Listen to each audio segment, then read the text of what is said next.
സവർക്കറെ കുറിച്ച് 1970 സവർക്കർക്ക് വേണ്ടി സ്റ്റാമ്പ് ഇറക്കിയതാര ശ്രീമതി ഗാന്ധി. സവർക്കർ വീരനായകനാണ്, വീരയോദ്ധാവാണ്, ധീരനാണ് എന്ന് എഴുതിയതാര ഹിന്ദു സ്വരാജിൽ മഹാത്മാഗാന്ധി. വീര സവർക്കറെ ആദരിക്കുകയും അനുമോദിക്കുകയും ചെയ്താര EMS നമ്പൂതിരിപ്പാട്. പക്ഷെ ഇപ്പോഴത്തെ UDF-നും LDF-നും CPM-നും കോൺഗ്രസിനും അവരെ നിയന്ത്രിക്കുന്നത് തീവ്രവാദ സംഘടനകളാണ്. UDF-ന്റെയും LDF-ന്റെയും രാഷ്ട്രീയ അജണ്ട നിശ്ചയിക്കുന്നതും അവരെ നിയന്ത്രിക്കുന്നതും തീവ്രവാദ സംഘടനകളാണ്. അവർക്ക് വേണ്ടിയാണ് അവർ ഇപ്പം തന്റെ പൂർവികരെ നിരാകരിച്ചുകൊണ്ട് പുതിയ നിലപാട് സ്വീകരിക്കുന്നത്. കേരളത്തിൽ UDF-ഉം LDF-ഉം ഈ നഷ്ടപ്പെട്ടു പോയ വോട്ട്, ലഭിച്ച വോട്ട് തിരിച്ചുപിടിക്കാനും നിലനിർത്താനുമുള്ള ഓട്ടത്തിൽ അവർ ഈ തീവ്രവാദ സംഘടനകളെ പ്രീണിപ്പിക്കുക ചെയ്യുന്നത്. ഇത് അപകടകരമാണെന്ന അഭിപ്രായം ഞങ്ങൾക്കുള്ളത്. ഇതിൽ ഞങ്ങളുടെ ഈ പ്രക്ഷോഭത്തിൽ മുസ്ലിം സമൂഹം ഉണ്ടാവും, ക്രൈസ്തവ സമൂഹം ഉണ്ടാവും, ഹിന്ദു സമൂഹം ഉണ്ടാവും. കാരണം ഈ വിഭജനത്തെയും വിഘടനവാദത്തെയും എതിർക്കുന്ന കൂട്ടത്തിൽ ഹിന്ദുക്കൾ മാത്രമല്ല മുസ്ലിങ്ങളും ഉണ്ടായിരുന്നു.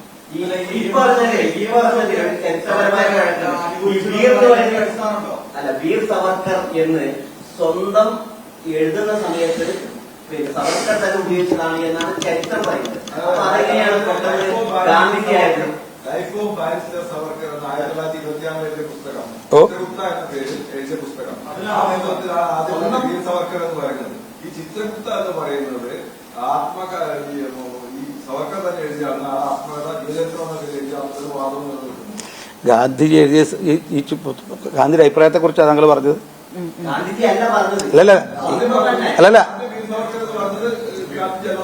അല്ലല്ല, ഗാന്ധിജി വീര സവർക്കറെ കുറിച്ച് ഞാൻ പറഞ്ഞ അഭിപ്രായം പറഞ്ഞിട്ടുണ്ടോ ഇല്ലയോ എന്നുള്ളതാണ് പറയേണ്ടത്. അങ്ങനെ ഇല്ലെങ്കിൽ ഞാൻ ആ പുസ്തകത്തിന്റെ കോപ്പി നിങ്ങൾക്ക് ഞാൻ അയച്ചുതരാം. അതിന്റെ ആ പേജ് അതോടുകൂടി അത് നിർത്തിക്കാം.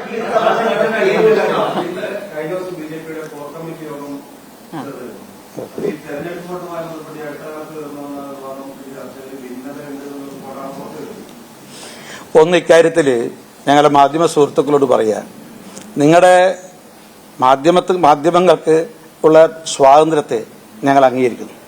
നിങ്ങൾക്ക് എഴുതാൻ പ്രചരിപ്പിക്കാനുള്ള എല്ലാ സ്വാതന്ത്ര്യവും ഇവിടെയുണ്ട്.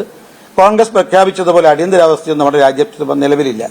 അതുകൊണ്ട് നിങ്ങളുടെ സ്വാതന്ത്ര്യത്തെ പൂർണ്ണമായും നമിക്കുന്നു, ഞങ്ങൾ അംഗീകരിക്കുന്നു. പക്ഷേ ഇത് അല്പം സത്യസന്ധവും നിഷ്പക്ഷവും വസ്തുതാപരവുമാകാൻ മാധ്യമങ്ങൾ ശ്രമിക്കുന്നത് നല്ലതാണ്.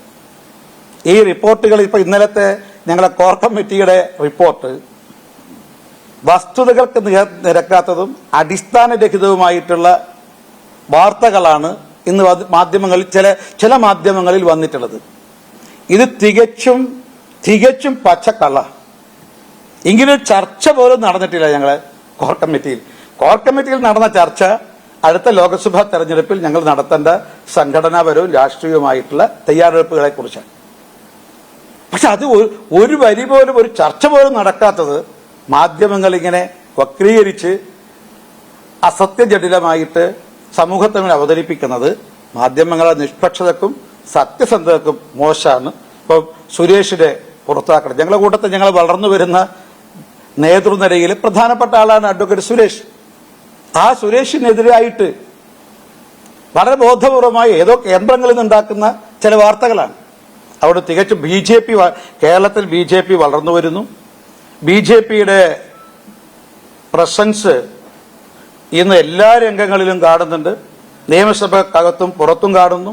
ഇപ്പൊ വിദ്യാർത്ഥി യുവജന പ്രക്ഷോഭ രംഗത്ത് ഇന്ന് യുവമോർച്ച വളരെ തിളങ്ങി നിൽക്കുന്നു. അതുകൊണ്ട് കേരളത്തിന്റെ രാഷ്ട്രീയ രംഗത്ത് ഒരു പരിവർത്തനം വരാൻ വേണ്ടി പോകുന്നു. അത് BJPക്കും NDAക്കും അനുകൂലമാണ്. അങ്ങനെ BJPക്കും NDAക്കും അനുകൂലമായ ഒരു രാഷ്ട്രീയ സാഹചര്യം ഉരുത്തിരിഞ്ഞു വരുന്ന സമയത്ത് അത് ഇല്ലാതാക്കാനുള്ള ഒരു ആസൂത്രിതമായ ബോധപൂർവമായ ഒരു ശ്രമമാണ് ഇതിന്റെ പിന്നിലുള്ളത്. അതുകൊണ്ട് മാധ്യമ സുഹൃത്തുക്കളോട് അഭ്യർത്ഥിക്കാനുള്ളത്, കൊടുക്കുന്ന വാർത്തകളെ ഒന്ന് സത്യസന്ധമാണോ വസ്തുനിഷ്ഠമാണോ എന്ന് പരിശോധിക്കുന്നത് നന്നാകും. അല്ലെങ്കിൽ BJPയുടെ വിശ്വാസ്യതയല്ല, മാധ്യമങ്ങളുടെ വിശ്വാസ്യതയാണ് തകരാൻ പോകുന്നത്. മാധ്യമങ്ങളുടെ വിശ്വാസ്യത തകരുന്നതിൽ ഞങ്ങൾക്ക് പ്രയാസമുണ്ട്. അത് ജനാധിപത്യത്തെ ബാധിക്കും എന്നുള്ളതുകൊണ്ട്.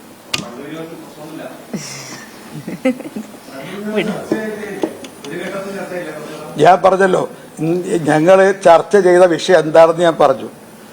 അതിനെക്കുറിച്ച് നിങ്ങൾ ആരും ഒരു വരി പോലും കൊടുത്തിട്ടില്ല.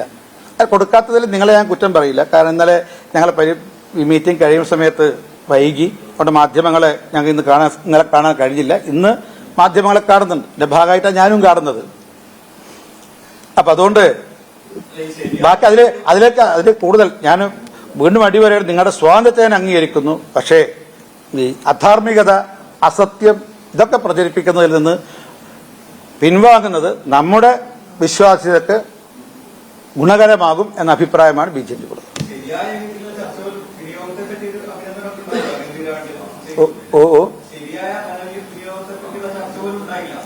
അല്ല, അതൊക്കെ ഞങ്ങളെ പാർട്ടിക്കകത്ത് അതിന്റെ പല വേദികളുണ്ട്, അതിന് സംവിധാനമുണ്ട്, അതൊക്കെ അതിന്റെ രീതിയിൽ നടക്കുന്നുണ്ട്.